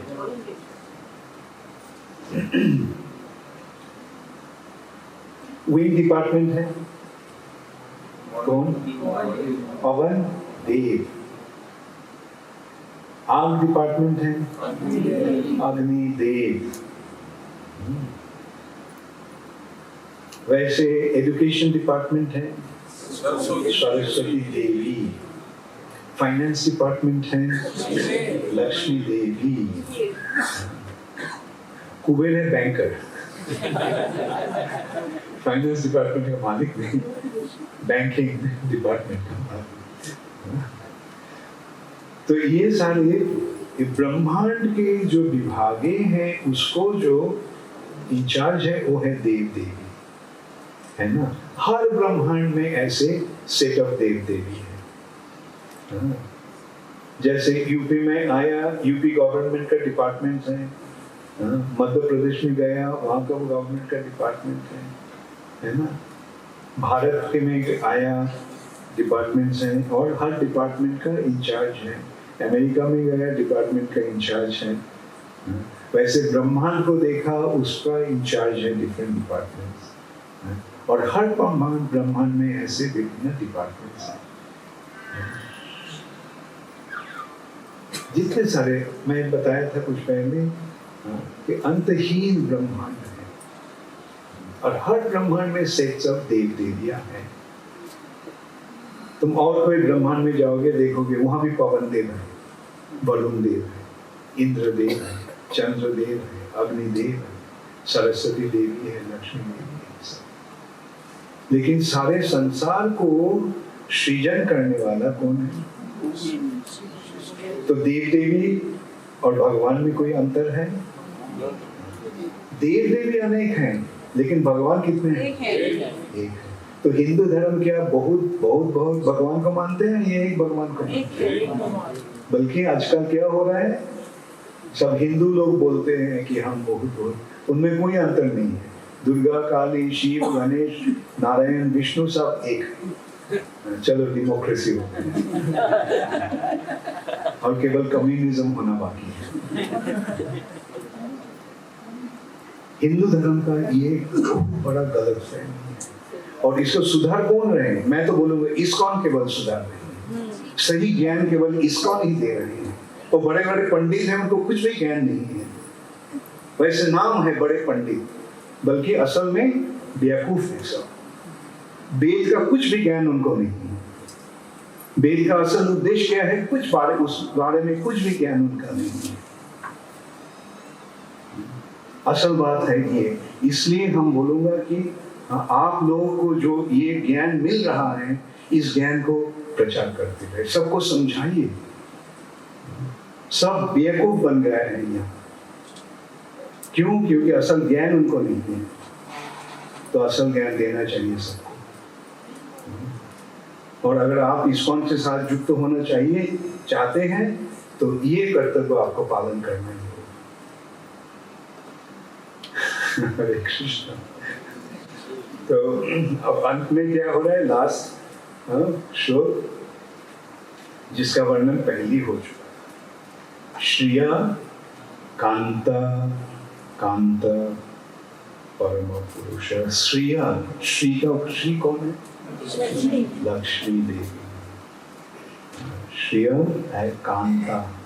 कांता का मतलब प्रेमिका। और कांत कौन है? परम पुरुष कृष्ण। वृंदावन में गोपियां कृष्ण को प्यार करते हैं, तो प्रेमिका है क्या? वो लक्ष्मीगण। गोपीगण कौन है? लक्ष्मी। पहले भी हम वर्णन किया है, विचार कर चुके हैं। लक्ष्मी सहस्र शतसंतम से तो श्री कांता कांत परम पुरुष। परम पुरुष श्री का कृष्ण है, प्रेमिक या कांत। कल्पतरु, फिर से हम आ गए हैं। वृंदावन का वन किससे बना है? कल्पतरु से बना है। कल्पतरु वो बहुत सारे कल्पतरु। द्रुमा और भूमि चिंतामणि, वहां का भूमि जमीन चिंतामणि से बना हुआ। चिंतामणि गायमणि। तोयम अमृतम। तोयम का मतलब है पानी। वृंदावन का पानी क्या है?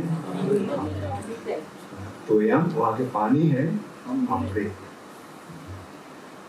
और वहां बातचीत जो होता है वो है गान, संगीत। तो बोलते नहीं, गाते हैं सब। और नृत्यम नाट्यम गमनम अपि। कथा गानम और नाट्यम जो चलते हैं जब चलते हैं तो नाचते हैं। उनका नृत्य चलन है, नृत्य वहाँ का कथा है, गान संगीत। तो इस सिलसिले में एक विचार आता है, जहाँ कथा है गान या संगीत और गमन है नृत्य, तो वहाँ कृष्ण के बांसुरी का माधुरी कैसी है और रास नृत्य कैसी है, समझे? जहाँ गमन ही, चलना ही नृत्य है, तो वहाँ रास नृत्य जो हो रहा है वो कैसे नृत्य है? जहाँ कथा ही संगीत है, कृष्ण का जब कृष्ण बांसुरी बजाते हैं तो उसका सुर कैसे है? कथा गानम नाट्यम गमनम अपि बंसी प्रिय सखी। और वहाँ बांसुरी कृष्ण का प्रिय सखी है। चिदानंदन ज्योति, वहाँ की जो ज्योति है, ब्रह्म ज्योति, वो है चिद आनंद। वो ज्योति आनंद में, चिदानंद ज्योति, परमपि तदर्शत, वो सब उसको ये आस्वादन कर रहे हैं। सजत्र क्षीराब्धि श्रवति सुरभि पश्चात सुमना। सुरभि गायगन वहाँ दूध देकर, इतने दूध देते हैं कि ये दूध की सागर बन गया है। सजत्र क्षीराब्धि, क्षीर अवधि, क्षीर मतलब दूध और अवधि मतलब सागर। सजत्र क्षीराब्धि श्रवति, श्रवति मन देती है। सुरभि पश्चात सुमना। निमेषार्धा खोबा ब्रजति नहीं जत्रापि समय। वहाँ समय आधा निमेष तक भी चलते नहीं है। कैसे संभव? यहाँ से हमको पता नहीं चलेगा, वहाँ जब जाएंगे तब पता चलेगा शायद। इसका मतलब क्या है? देखो यहाँ क्या है, यह समय क्या है, कैसी है?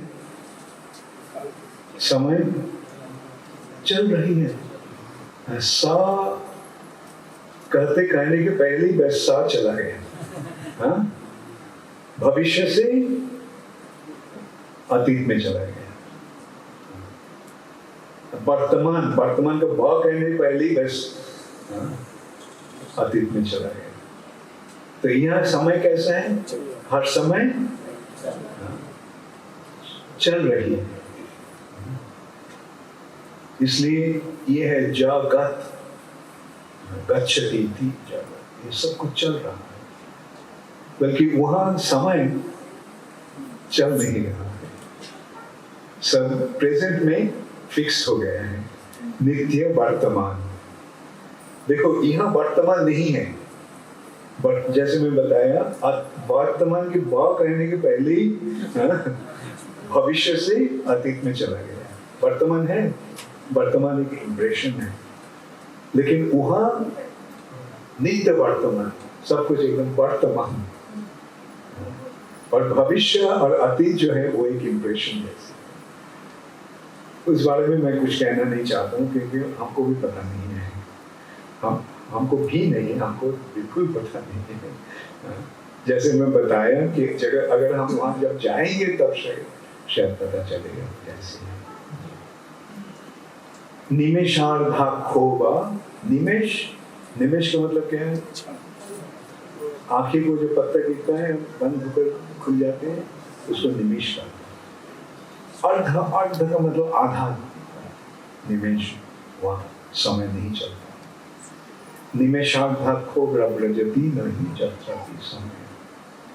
भजे श्वेत दीपं तमहं इह गोलोकम इति जन्म। उस श्वेत दीप नामक गोलोकों में भजन करता हूँ। दिगंतस्ते शंतक क्षितिदिगला चला कर, जिसके बारे में बहुत कम व्यक्ति को, महात्मा जन को केवल उस जगत के बारे में पता है। तो इसलिए मैं ब्रह्म संगीता मार्ग पर सेमिनार देने का तय किया था। कुछ फायदा हुआ? मैं तो सीधा पूछूंगा, हिंदू धर्म का मतलब क्या होता है? पता चला? हाँ, ये है असल। मुश्किल ये हो गया कि सब निराकारवादी बन गया, निराकार। अगर आकार नहीं है और सोचते हैं आकार जो है वो कल्पना है, कोई भी रूप से कल्पना कर लो। ध्यान करने के लिए तो जरूरत होगा, बल्कि ध्यान में जब आगे बढ़ जाओगे तो रूप का जरूरत नहीं होगा, तुम ब्रह्म में लीन हो जाओगे। चलो, वो आपका विचार हो सकते हैं, बल्कि हमारा विचार क्या है? ब्रह्म में लीन होने से मुश्किल क्या होगा? आनंद नहीं मिलेगा। सत हो सकते हैं, चित्त भी खो जाते हैं, केवल सत ही है, स्थिति है, मैं हूं। बल्कि मैं कौन हूँ कोई जानता नहीं, मैं ब्रह्म हूँ। ब्रह्म का मतलब क्या पता नहीं है। लेकिन भक्ति के फायदा ये है कि भक्ति में सत चित आनंद तीनों ही पूर्ण रूप से प्राप्ति होता है। गीता में अर्जुन ने भगवान को प्रश्न किया था, जो साकारवादी भक्त है और जो निराकारवादी है, उन दोनों में अंतर क्या है, उनमें से श्रेष्ठ कौन है? भगवान सीधा सीधा बता दिया, जो अनन्यश्चिंतयन्त मां जे जना परिचिताः तेषां नित्याभियुक्तानां च मोक्षः। जो मेरा भक्त है, अच्छा उस सिलसिले में भगवान कह रहे हैं कि जो मेरा भक्ति करते हैं वही मेरा प्यारे हैं, और भक्ति ही सरल उपाय है। और हाँ, जो अनिर्देशम अव्यक्तम को उपासना करते हैं उसको भी मिल सकता है, बल्कि बहुत ही तकलीफ की बात है। सर्वभूत देगा।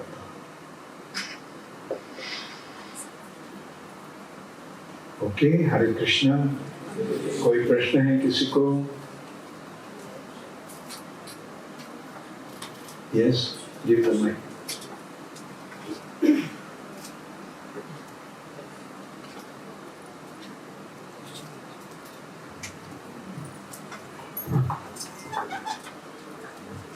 हरे कृष्णा। नगर रमेश, मेरा ये प्रश्न है कि जो भक्ति में है, कृष्ण भगवान की भक्ति में है, उसको तो भगवान न चाहते हैं, और जो माया के अंदर में है उसको माया देवी न चाहती है। लेकिन इस जन्म में गुरु और कृष्ण की कृपा से हम भक्ति कर रहे हैं, लेकिन जन्म जन्मांतर से जो हमारा प्रारब्ध है, ये संचित कर्म है, और वर्तमान में हम तो कर ही रहे कर्म, तो क्या हमारा भक्ति से प्रारब्ध जो बुरा प्रारब्ध है या अच्छा है वो कटता है, समाप्त होता है? गीता में भगवान का अंतिम उपदेश क्या था? सर्वधर्मान् परित्यज्य मामेकं शरणं व्रजम् अहं त्वां सर्वपापेभ्यो मोक्षयिष्यामि मा शुचः। अहं त्वां सर्वपापेभ्यो मोक्षयिष्यामि का मतलब क्या है? मैं आपको सारे पापों से मुक्त कर दूंगा। अगर सारे पाप से मुक्ति हो गए तो क्या रह गया? थैंक यू मुझे रिकॉल करने के लिए। हरे कृष्ण। हरे कृष्ण। और कोई प्रश्न है किसी को? वो जैसे आपने बताया कि भगवान अवतार लेते हैं शंकर शिव रूप में, भगवान ही भौतिक दुनिया को संभालने के लिए शिव रूप में होते हैं, भगवान ही भौतिक दुनिया को संभालने के लिए विष्णु रूप में आते हैं। तो क्या ब्रह्मा जी को भी भगवान कहीं लोग समझो? जैसे बताया ना, जैसे हीरे मोती सूरज की किरण से शक्ति लेकर उसको ज्योति निकलते हैं, वैसे ही ब्रह्मा भगवान से शक्ति प्राप्त होकर जो कुछ कर रहे हैं। समझे ना? ब्रह्मा जी का जो शक्ति जो है, लगता है ब्रह्मा जी कितने असीम शक्तिशाली हैं, लेकिन ये शक्ति जो ब्रह्मा जी को मिल रहा है वो भगवान की कृपा से।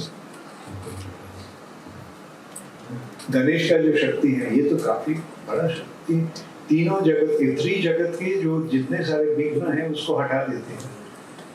कैसे हो रहा है?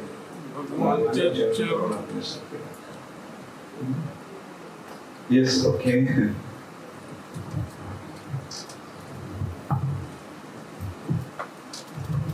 हरे कृष्णा महाराज। महाराज 3-4 महीने से मन में एक द्वंद्व चल रहा है, और उसके बारे में अभी आपने कहा भी कि भगवान के जो भक्त होते हैं भगवान को बहुत प्यारे होते हैं।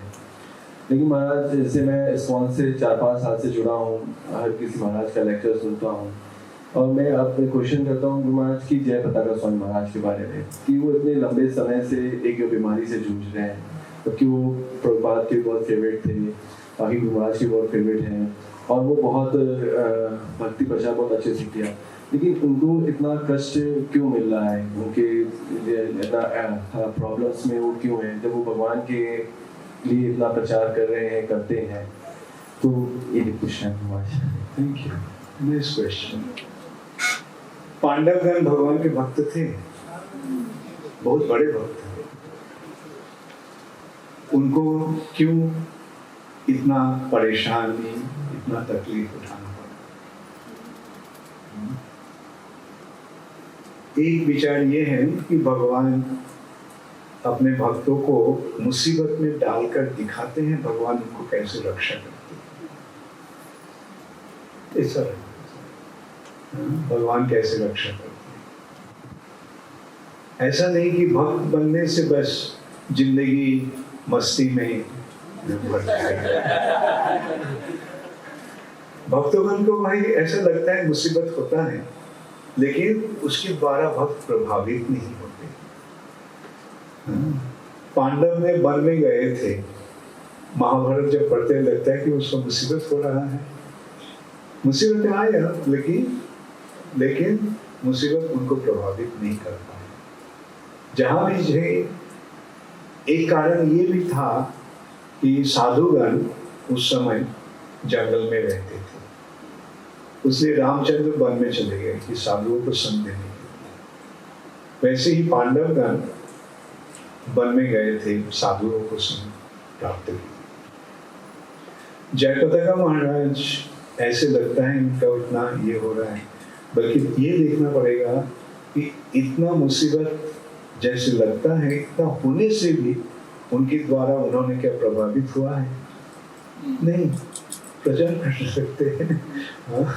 और उनका हाल ऐसा था, जब ये स्ट्रोक हुआ था, सुबह को हुआ था, और डॉक्टर ने शाम को आकर बताया कि हम लोग तैयार हो जाए कि उन्होंने शरीर त्याग देंगे। इसके लिए तैयार रहने के लिए हमको बताया। लेकिन उस स्थिति से आप देखिए आज कहाँ आए हैं। तो इससे भगवान का, भक्तों का महिमा बढ़ रहा है या कम रहा है? भगवान के भक्त का, भक्ति का जो रूप है वो हम देख रहे हैं या नहीं देख रहे? हमको लगता है कि भक्तों को ऐसा हो रहा है, बल्कि भक्त उसको नहीं अनुभव कर रहे। जैसे जो भक्तगण जिनका चेतना शरीर में नहीं है, शरीर में उनका क्या हो रहा है उसके द्वारा क्या वो प्रभावित होते हैं।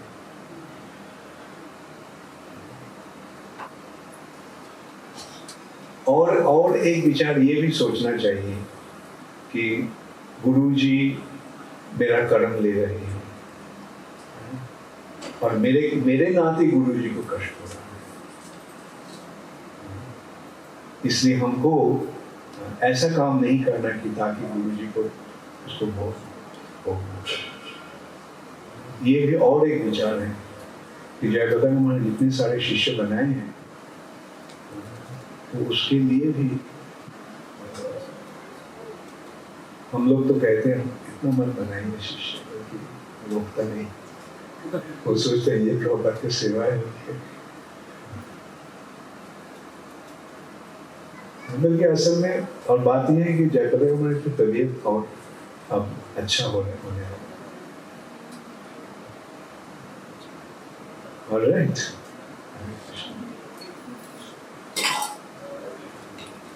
Yes.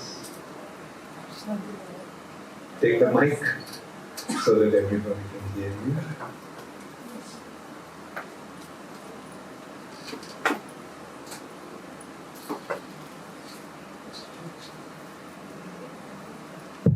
Hare Krishna Guru Maharaj, thank you for describing spiritual world graphically.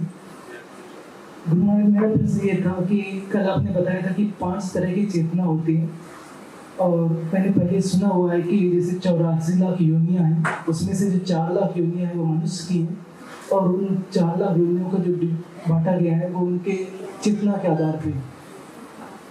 तो किस तरह से वो भी है डिवीजन, उसके पश्चात सब डिवीजन, सब डिवीजन हो रहा है।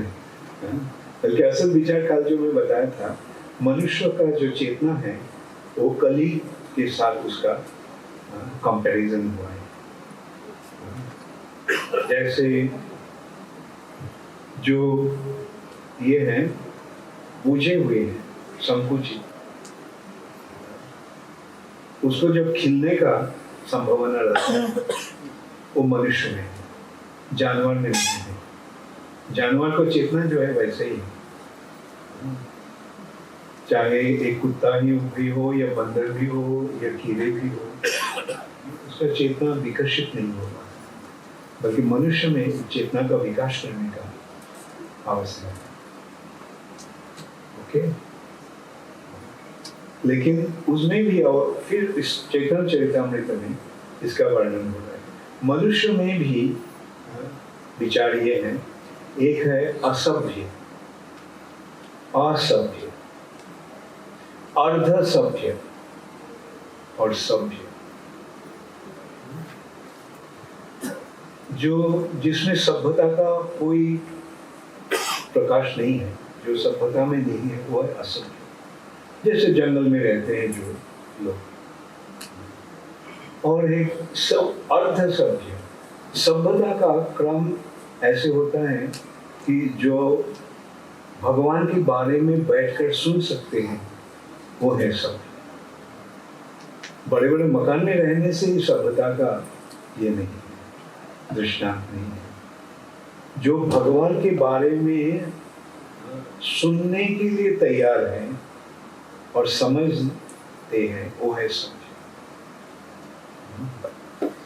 इनमें से जो कुछ आदमी हैं जो मानते हैं वेद का वाणी, बल्कि उसको अनुसरण नहीं करते, उसको अर्ध सभ्य, और जो वेद की वाणी के अनुसार उसको समझकर, गुरु की कृपा से समझकर उसके अनुसार जीवन परिचालित करते हैं, वो है सभ्य। और शब्द में से मनुष्यानां सहस्रेषु कश्चित् जतति जततामपि सिद्धानां कश्चित्, ऐसा क्रम है।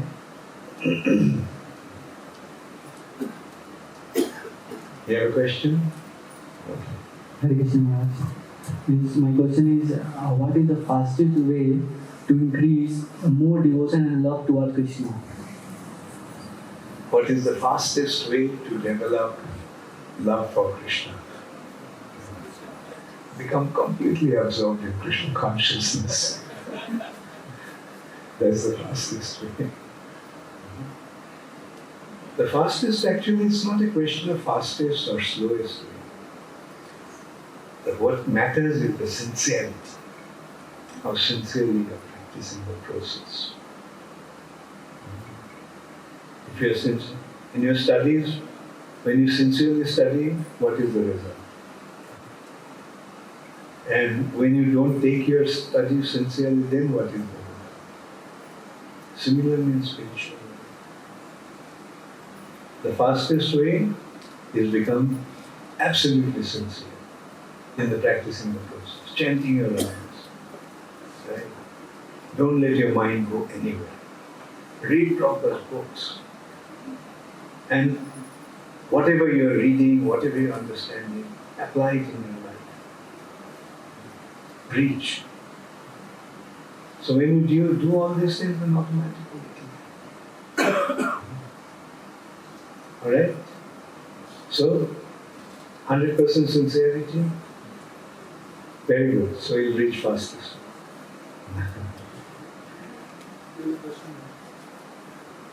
Okay.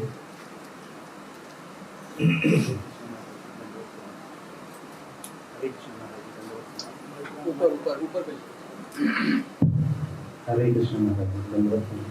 महाराज जी, आपने बताया जो हमारा भूलोक वृंदावन है, भगवान की लीला स्थली, जब हम राधा श्याम सुंदर जी के दर्शन करने जाते हैं तो हमारा आचरण, व्यवहार और हमारी भावनाएं कैसी होनी चाहिए? क्योंकि हमें तो जैसे धाम जा रहे हैं तो वहाँ के लोकल से या फिर जो भी हमें कैसे, मतलब व्यवहार हमें क्या करना चाहिए हम जैसे नए लोग के लिए? देखो, जब धाम में जाते हो तो भगवान के दर्शन के लिए जाओ। धाम में तो डिस्को में जाने के लिए जाते नहीं हो। धाम में तो रेस्टोरेंट में खाने के लिए नहीं जाते हो, है ना? तो धाम में क्यों जाते हो? भगवान को दर्शन के लिए। और ये भी बताया गया कि पवित्र स्थान, तीर्थ स्थान या धाम में जाने का उद्देश्य है वहाँ जो साधुगण है उनके मुंह से श्रवण करना। ये श्रवण करने के लिए ही वहाँ जाना है, क्योंकि वहाँ साधुगण रहते हैं। लेकिन जो नहाने के लिए धाम में जाते हैं, जब तीर्थ बुद्धि सलिले न करी, जो केवल नहाने के लिए जाते हैं। बनारस में आया, क्यों आया? गंगा में नहाया, गंगा में नहाने के लिए आया। फायदा कुछ होता है, बल्कि असल काम केवल गंगा में नहाना और विश्वनाथ को दर्शन करना ही नहीं। असल काम होना है कि विश्वनाथ कौन है, जैसे आप लोग कर रहे हैं। विश्वनाथ कौन है, बिंदु माधव कौन है, उनके बारे में जानना, कैसे उनको भक्त बन सकते हैं, ये है उद्देश्य होना चाहिए।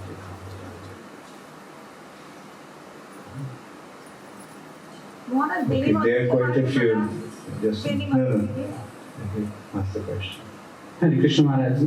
महाराज जी, छोटा सा क्वेश्चन ये था, जैसे हम लोग इस्कॉन में अगर ज्वाइन होते हैं या इस्कॉन का अगर हम लोग जैसे कैसे प्रभु की पूजा करना है या कैसे उनका ध्यान करना है, कैसे उनका प्रार्थना करना है, ये सारे एक होते हैं, सिस्टम्स होते हैं। तो जैसे प्रभु की कृपा किसी नॉर्मल इंसान के ऊपर बरसने में जितना टाइम, जैसे अगर प्रभु अपने हिसाब से लेते हैं तो प्रभु की लीलाओं के अनुसार कुछ लोग के ऊपर इतना जल्दी कृपा कैसे करते हैं? जैसे रसखान जी का अगर हम एग्जांपल ले लें, रसखान जी का एक डिवोटी है रसखान जी, जिनका हम एग्जांपल सुनते हैं आमतौर पे। अच्छा। तो उनके ऊपर तुरंत ही प्रभु की कृपा हो गई थी, मतलब ऐसा एग्जांपल सुनने में आता है। तो ये पूछना चाहिए कुछ लोगों के ऊपर प्रभु जी इसका दो विचार हैं। एक विचार ये है कि हमको समझना पड़ेगा कि पूर्व जन्म से बहुत आगे बढ़ चुके हैं। जब भक्ति मार्ग में आए हैं तो भक्ति का नाश नहीं होता है, जितना तक एडवांसमेंट होता है वहां से आगे बढ़ते हैं जब शुरुआत होता है। सोचिए कि इस जन्म में यहाँ तक पहुंच गए हैं, तो अगले जन्म में जब भक्ति शुरू करेंगे तब यहाँ से शुरू होगा। लगेगा कि यहाँ से ही बहुत जल्दी जल्दी यहाँ आ गए, बल्कि असल में यहाँ तो थे, यहाँ तो पहुंच गए थे और यहाँ से आगे बढ़ते हैं। भक्ति का ये है कि इसका नाश नहीं होता है। अच्छा, ये एक विचार। और एक विचार है कितने सिंसियरली ये कार्य भक्ति का अनुशीलन हो रहा है। इसका एक दृष्टांत ऐसी है, एक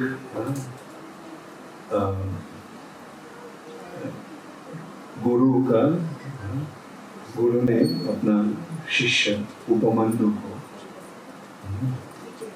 ये निर्देश दिया कि तुम जाओ, जो खबर मिला कि पानी जमीन में घुस रहा है, खेत में जमीन घुस रहा है, तो उसको संभालो। तो रात हो गया तो शिष्य नहीं आया।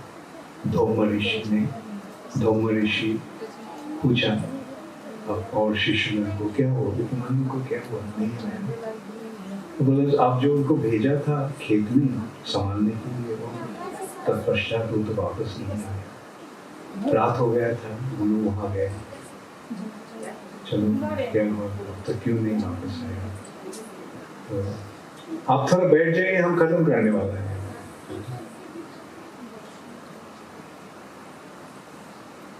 तो उपमन्यु को वैसे ही खेत में गया तो देखा क्या उपमन्यु को पुकारा, अंधेरा था, उपमन्यु कहाँ हो तुम?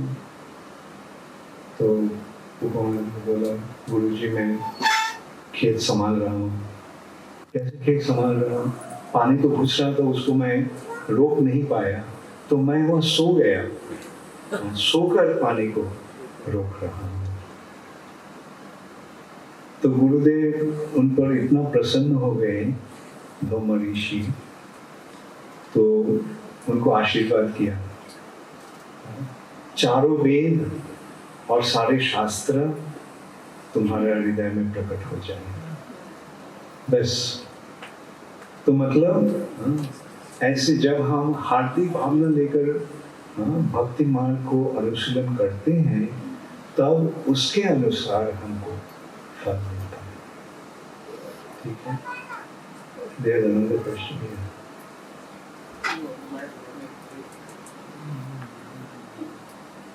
हरे कृष्ण महाराज। कुछ क्वेश्चंस के जवाब में आपने बोला था कि सिंसियरिटी के बारे में बता रहे थे आप कि we should be very sincere, it decides our growth in Krishna consciousness. फिर एक डिवोटी के प्रश्न के जवाब में आप बता रहे थे कि like completely absorbed in Krishna consciousness. Can you please explain this things? What is sincerity? I just gave you the example. Little more elaboration if possible. Well, completely absorbed in Krishna consciousness, meaning not being diverted by anything else. Another example is Srila Prabhupada. He met his Guru Maharaj in 22, when he was 26 years old, a householder, had a family, had a child, quit his job, give up his job in order to fulfill the order of his spiritual master. And it was not easy for him.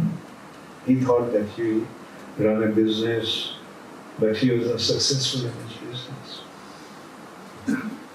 Then he tried in so many ways to go to the West to preach. There also he didn't succeed. Then finally, like we can see, Prabhupada's life was completely absorbed in fulfilling the order of his spiritual master. And it went on for 45 years, 44 years. But then we see the reward. So these are the examples of success. Completely at one track mind. Vyavasayatmika buddhi eka. Okay, माता जी आपका क्या प्रश्न था? हमारा था बेनी माधव का, थोड़ा बताइए। क्या? बेनी माधव। हमको पता बेनी माधव अब नहीं, अब खत्म करने का। ठीक है। मैं ब्रह्म संगीता के ऊपर श्वास हो रहा है। पीछे मतलब बताइए। Give us the mic.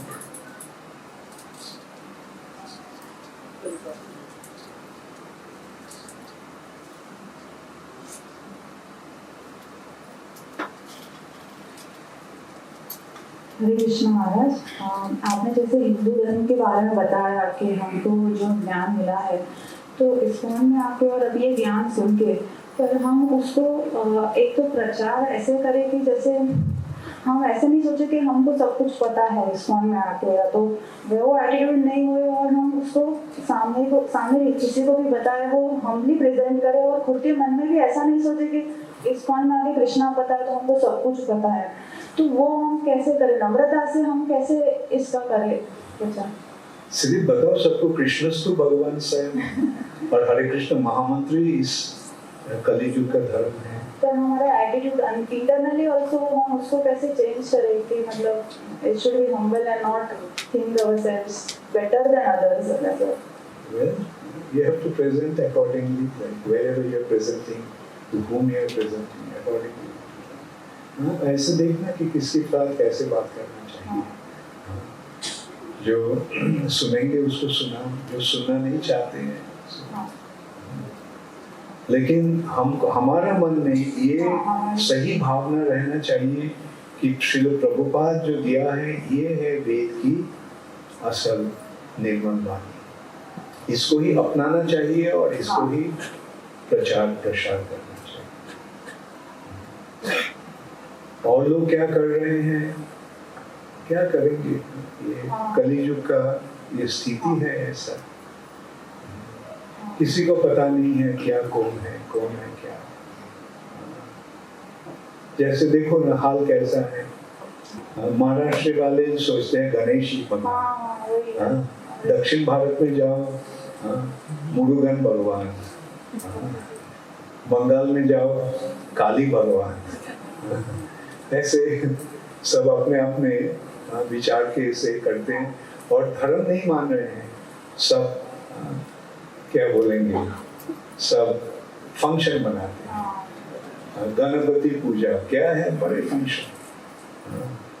Ganpati कौन है उसके बारे में कोई जानकारी नहीं है, दुर्गा कौन है, काली कौन है उसके बारे में कोई जानकारी नहीं है, केवल they are having a festival, मजाक के लिए करते और अपने मजाक के लिए दूसरे को उत्पाद करते हैं। जबरदस्त रुपया देना पड़ेगा, नहीं तो रह ना सकेंगे, मुश्किल हो जाएगा हमको। 1 लाख रुपया दो, नहीं तो हर्जा हो जाएगा। तो ऐसे ये क्या भक्ति है, ये क्या धर्म है। और एक विचार देखो, हिंदुओं के बारे में अगर हम सोचते हैं, एक विचार तो हम ऐसे देखते हैं कि देखो, मुसलमानों का कुरान है, क्रिश्चियन को बाइबल है, यहूदी का थोड़ा है, बल्कि हिंदू का क्या है, हाँ, भगवत गीता पढ़ते हैं लोग, न तो मानते हैं न तो पढ़ते हैं, ज्यादा से ज्यादा कपड़ा से मोड़कर रख देते हैं, माथा टेकते हैं, बस। खोल के पढ़ने का कोई ये नहीं। और जब पढ़ते हैं, हाँ, तब सत्यानाश हो जाता है। जैसे आप लोग का हुआ, कैसे हुआ? प्रभुपाद की गीता पढ़ा और पढ़ने के पश्चात क्या हुआ? Materialistic life was finished. किसको हुआ है ऐसा? गीता पढ़ के जैसे रूप गोस्वामी कहते हैं, अगर तुमको भौतिक जगत के प्रति अगर तुम्हारा आसक्ति है, परिवार के प्रति आसक्ति है, तो केशी घाट की तरफ मत जाओ। तो वहां अगर श्याम सुंदर का दर्शन होगा तो सारे कुछ तुम्हारा सत्यानाश हो जाएगा। तो ऐसे भौतिक जगत का सत्यानाश होना अच्छा ही है। इसको अगर खत्म होकर उस वहां पर अगर हमको फायदा होता है तो उसको ही अपनाना चाहिए। Okay, thank you. How many more questions? Okay, last question. अच्छा माता जी आप जाइए।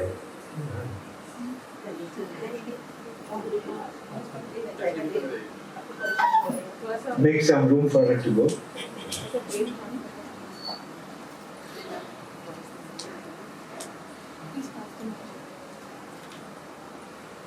बहुत धन्यवाद, आप इतना कष्ट उठाकर आए हैं माता जी।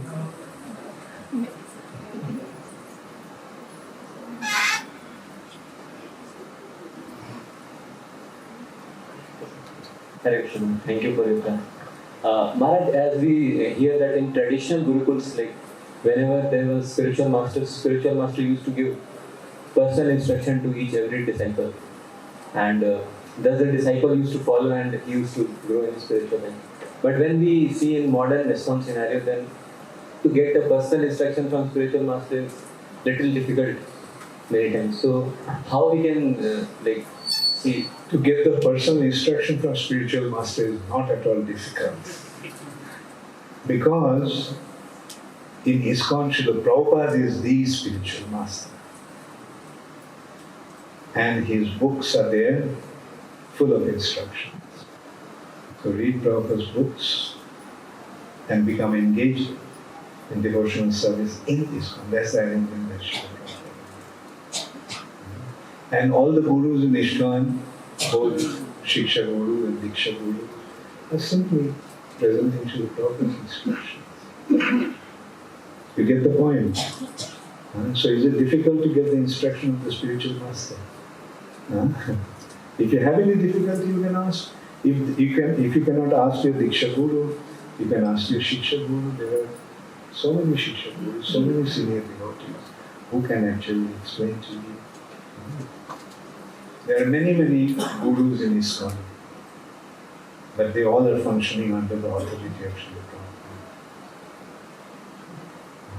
Someday you all have to become gurus and represent the instruction of Srila Prabhupada.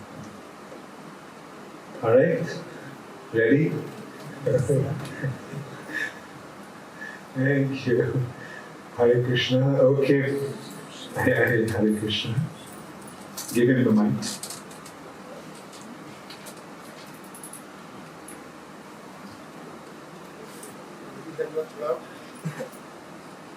आपने जो श्लोक डिस्क्राइब किया दंडवत प्रणाम प्रभु जी। आपने जो श्लोक डिस्क्राइब किया था भाष्यवान रश्मि था शक्ति श्रुति तेजा, इसमें जो स्टोर्ड पावर है उसका डिस्क्रिप्शन दिया था कि ब्रह्मा जी के पास में स्टोर्ड पावर है, या जैसे डायमंड का एग्जाम्पल दिया। और इसी ब्रह्म संहिता के आखिरी श्लोक में जहाँ भगवान विष्णु कहते हैं मया गीतम तेज इदम विभर्ष विधि विधि तुम तो जगन्ति, इज इट इन कॉन्ट्रडिक्शन? कौन से श्लोक के बारे में? Last 62. 62. Do you have the Brahma Samhita with us? अहम हि विश्वस्य चराचरस्य जीवं प्रधानम मया गीतम तेज इदम विभर्ष विधि विधि तुम तो। हाँ, तो मैं ही सारे जगत को, it's not there.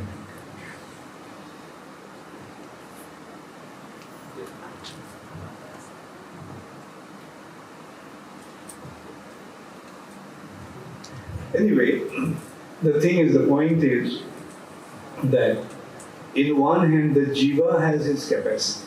एक रूप से जीव में शक्ति है, हाँ, जो जैसे सूर्य का शक्ति इसमें रिजर्व है जो हीरे में।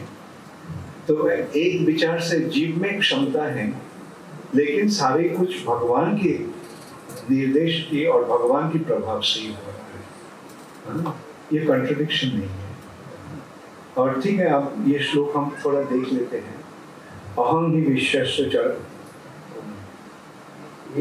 अहम हि विश्वस्य चराचरस्य जीवं प्रधानं प्रकृते पुमांश्च मया हितं तेज इदं विभर्ष विधि विधि तमथो जगन्ति।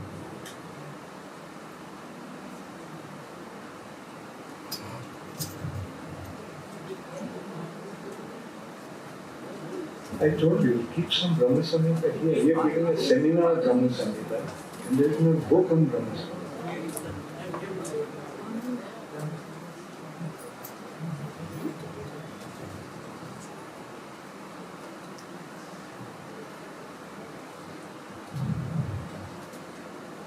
अहम हि विश्वस्य चराचरस्य बीजं प्रधानं प्रकृतिं पुरुषमांश्च माया हितं तेज इदं विवर्षि विधे विधे तमथो जगन्ति। हे ब्रह्म सुनो, मैं इस स्थावर जंगम जगत को बीज अर्थात मूल तत्व हूँ, प्रधान द्रव्य या पदार्थ का सत्य, प्रकृति तथा पुरुष भी मैं हूँ, तुम्हारे द्वारा विवर्षि। एक ही बात है।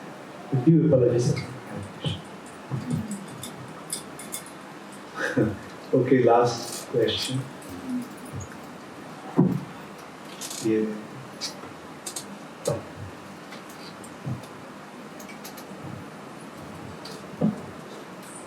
हरे कृष्ण प्रभु जी। महाराज, मेरा प्रश्न आपसे ये है कि एक तरफ ये कहा जाता है कि हम कृष्ण की महिमा किसी और को बताएं तो हमारी भक्ति बढ़ती है कृष्ण की प्रति। दूसरी तरफ ये भी है कि किसी फेथलेस पर्सन को बताया जाए तो ये एक ऑफेंस होता है। तो मतलब ऐसा क्यों, मतलब ऑफेंस क्यों कहा गया? ऑफेंस इसलिए होता है कि जिसका फेथ नहीं है वो तो सुनेंगे, परंतु और भी विद्वेषी बन जाए, समझे ना? जिसको फेथ नहीं है, इसमें दो विचार हैं। तो वो और भी विदेशी बने, है ना? He will start arguing. ओ क्या बोलते हैं, मैं तो नहीं मानता। कौन बोला कृष्ण भगवान? ये आपका कल्पना है, भगवान नहीं है। तो इससे क्या हो रहा है, वो और भी विदेशी बन रहा है। तो इसलिए ठीक है, उससे दूर रहे। सुना कि क्या पैदा वो तो भक्त नहीं बनेगा, उपरंत को और भी विदेशी, इसलिए उसके पास जाता है।